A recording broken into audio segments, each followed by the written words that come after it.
Welcome back to the Dusty Ranch. What we lack in dust today, we make up for tremendously in mud. It's been raining here since about 7 o'clock this morning, and my plan was to come out and saw some more 8x8s for the new sawmill shed.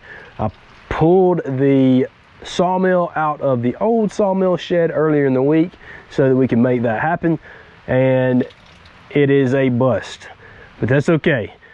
This machine's a little overdue for an oil change, and we're gonna make that happen today. So what I've done, I brought the tent out that my wife bought and I told her that we did not need. Brought that thing out, and I am never going to admit it to her, but I'm glad that she insisted that we buy it, because it's gonna come in very handy as we're trying to change the oil in this machine. So I'm gonna walk you guys through the things that you need, how much oil you need, how often you should change the oil, and I'm also gonna give you guys a little insight into one thing that I'm going to extraordinarily miss about this machine that is not going to be on the new LT40 Super that's coming in February. So stick with us and we're gonna change some oil. I'll also share with you guys some of the lumber that we sawed earlier in the week out of those 8x8s. There was a little bit of side lumber, and I've got it sitting here and it's wet and it's got a gorgeous look to it. So I'm gonna show that to you, and then I might walk you over and show you the couple of 8x8s that I already have sawed out here. So this LT35 is run by a 25 horsepower Kohler engine. That engine calls for SAE 10W30. I'm gonna throw some castor oil in this thing today, but you can use whatever you wanted to use as long as it's 10W30. Now, this engine also calls for a service every 100 hours after the break-in period, which is, I think, 100 hours, and they call for 50 hours in between there. So when you first get your machine, you're gonna wanna break it in, and that first 50 hours change the oil, the second 50 hours change the oil, and then every 100 after that. And things that you're going to need in order to change the oil in this LT35: an 11/16 box end wrench, a 13/16 socket or wrench,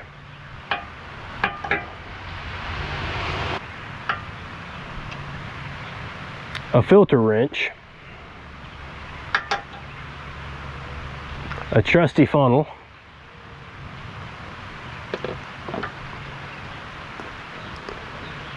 an oil filter.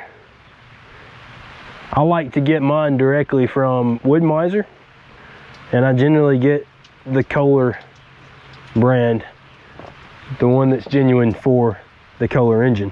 And last but not least, a handy dandy Sharpie, and we'll talk about what I use that for here in a few moments. All right, so the first thing that I'm gonna do, and I'll just show you guys how clean this oil is. The oil dipstick is right behind the air filter here. I'm gonna yank that thing out and look. I'll show you guys, maybe it'll focus in there. That stuff's as clean as what I'm about to put in it. I hope you can see it there. It's very, very clean. This engine is very new, only 600 hours, but that's why we're changing the oil, so that it stays new. I'm gonna crack that open just so I have a little bit of air circulation. I've got my bucket. Forgot to mention that you're gonna want a bucket also. I've got my bucket here, and a lot of times I will run the mill head back to where I can rest this bucket right here on the rails. But because it's raining today and because of our distance, and I want to stay under this tent because it is very wet. Matter of fact, let me drain this water behind us right here so it doesn't drip on my camera.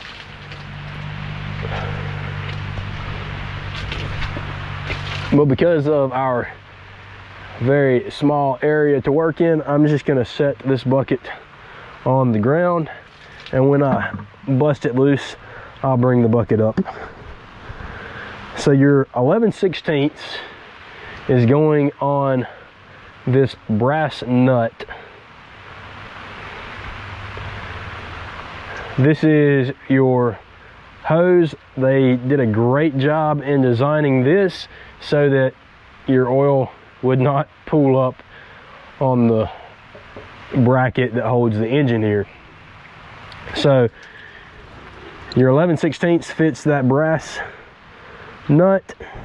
Your 13/16 fits the plug. Remember, righty tighty, lefty loosey.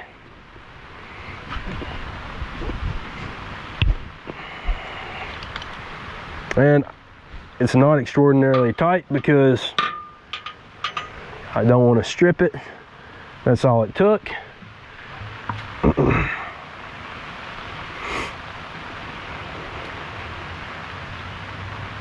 And we'll drain that. I just learned something new. You can hang your bucket on your slide there. That works fabulous. Now your oil filter, like I said before, you can see it while you're milling. It is right here. I'm gonna go ahead and take that loose, and I'm gonna bring you guys in with me as I do that, because I want you to see something that I'm not real happy about. All right, so use your filter wrench. Once again, remember, righty tighty, lefty loosey. And we'll take that bad boy loose, and it is unavoidable to get oil there on your bracket, and it leaks out of the engine as well. So just one of those things that I suppose we live with. And one thing I like to do is take, once this is finished draining, especially since you're working in a sawdust rich environment, take a cloth and run around this seal and make sure that's clean, because I do not want any sawdust in my engine if I can avoid that. Maybe I should say, I don't want any more sawdust than I can avoid to be in my engine. It permeates in and around everything, but if I can do anything to keep it out, I want to. I'm going to use my handy dandy Sharpie, and I am going to write that 650 hours on my oil filter. That way, when I'm hard at sawing and I completely have forgotten when I changed my oil last, all I have to do is look up, and it's right there on that oil filter. Both today's date and the number of hours on the end of this filter. Now I think today is April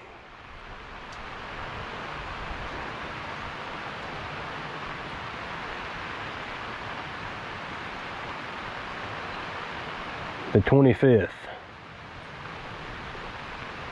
I could be a day off, but it's not gonna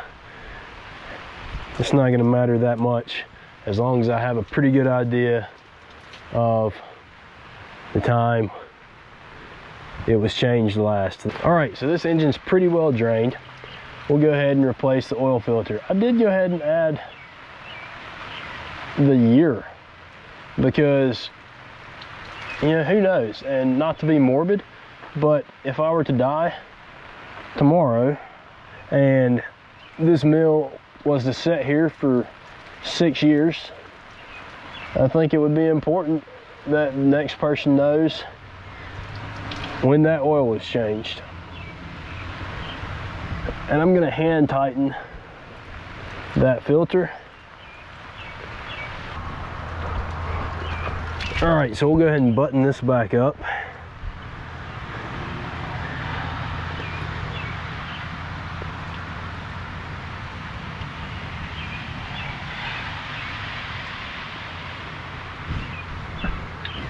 Once again, snug this up, but don't get it too tight.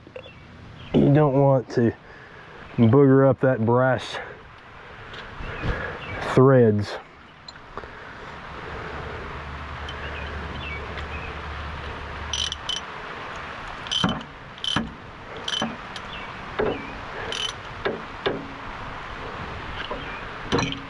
And get rid of our bucket. There's not very much oil in there. 1.5 quarts is not very much. 1 3/4 quarts is not very much. Your oil fill cap is here on the operation side of your machine.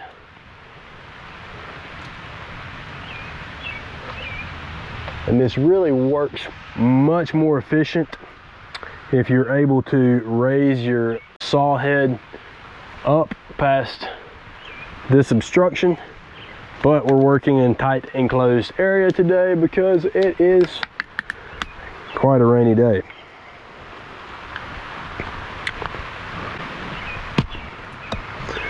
And we'll make do with the situation that we have. I'm gonna walk around to the back so I can stand on the rail. So at least I have a little height advantage.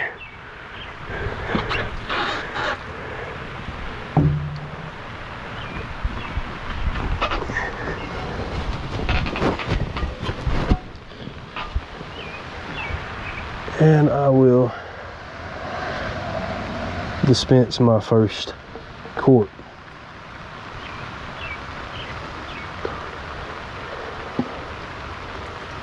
All right, while that's draining, I'm going to grab the second quart.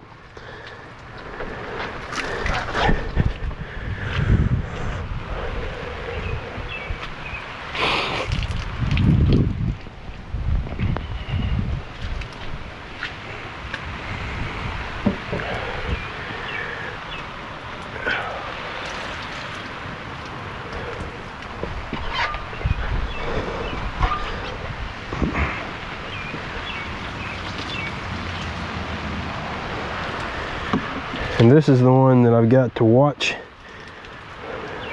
And I'm going to use all but 1/4 of it.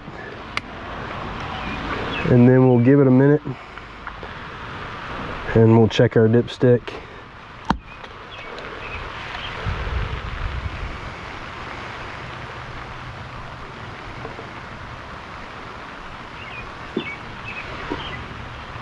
That's half.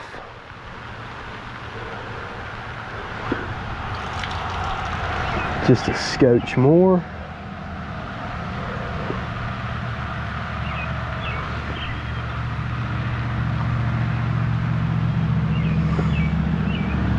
Looks about right.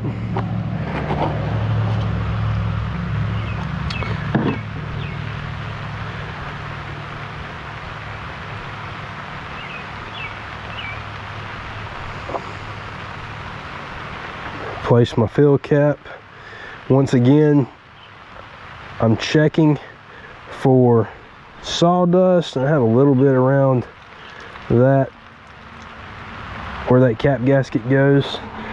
The cap actually has quite a bit on it. I'm just gonna go ahead and spend a little bit of time and clean it off, because I don't want any of that sawdust getting down into my oil.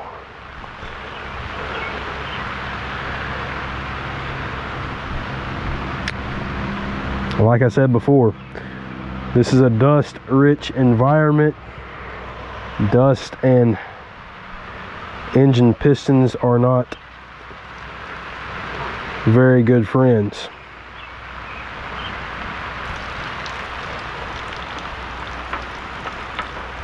replace that, and I will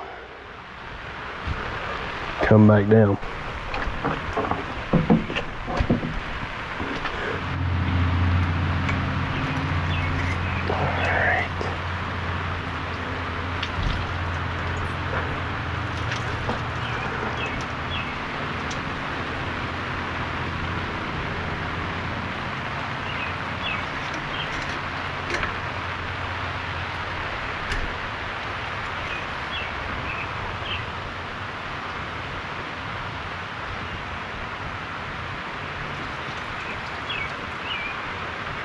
All right, that is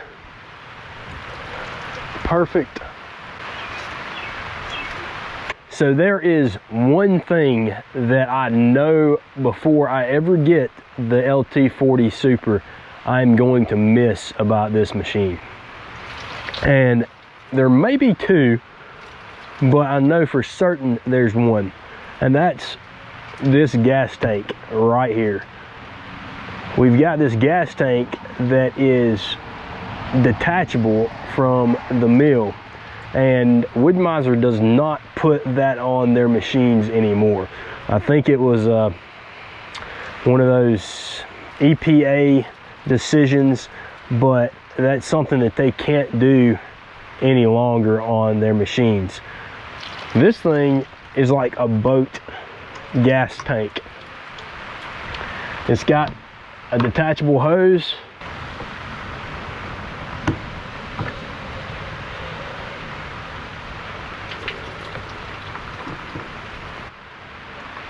You take these two bungees off, and you can take, it's full right now, so it's a little bit heavy. Take this thing off, throw it in your truck, go fill it up, and you don't have to lug your machine, you don't have to lug another gas can. You just take that thing. Or if you know you're going to need more than one tank of gas in a saw session, you can take that thing, fill it up, fill you up a gas can, run it back. Or if you just want to not have to worry about spilling gas all over your machine and you've got a separate gas can there, what I always do when I'm filling from another gas can is I pull this thing off and I set it on the ground down below, fill it up, and then I'll set it back on. And then I don't spill gas all over my machine or onto a hot exhaust that might cause catastrophe.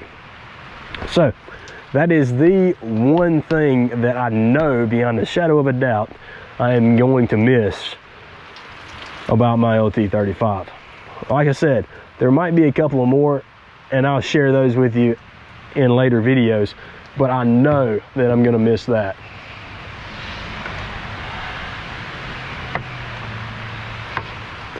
So built this raised bed for a lady the other day also, but here's the side lumber out of some of that red oak and white oak that I sawed earlier in the week.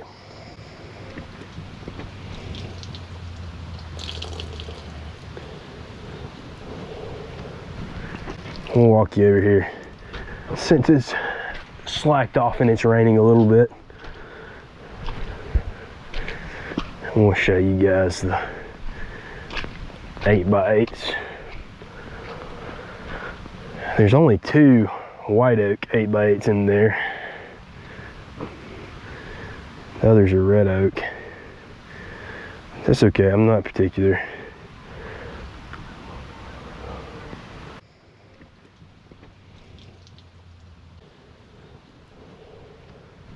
Thank you for watching. If you liked the video, hit that subscribe button, hit that like button, and until we see you next time, keep it dusty.